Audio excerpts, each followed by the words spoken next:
Okay, så for at starte vores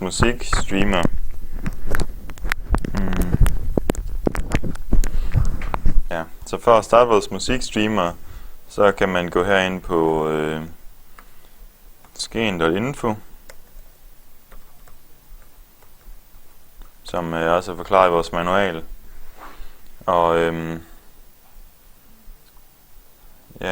så hvis vi så vil have en sang her, vi kan spille, så kan vi for eksempel søge på The Start.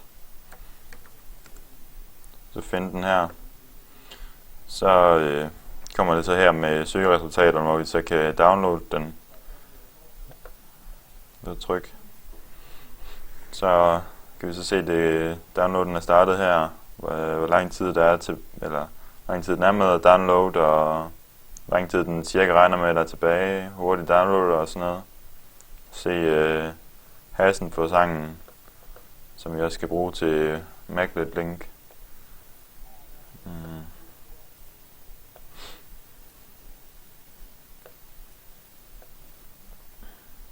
Så er den så færdig med at download, så bliver den så tilføjet i local content, hvor vi så kan tilføje den til en playlist.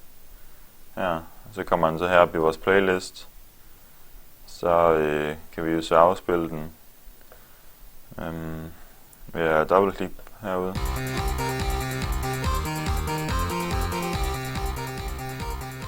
Så vi kan så se vores afspiller her ved toppen,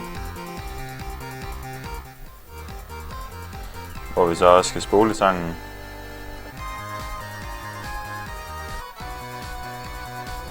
Og vi kan stoppe sangen, og vi kan shuffle og repeat. Så har vi så et drop area hernede, hvor vi så kan lægge musik fra computeren ind, hvor det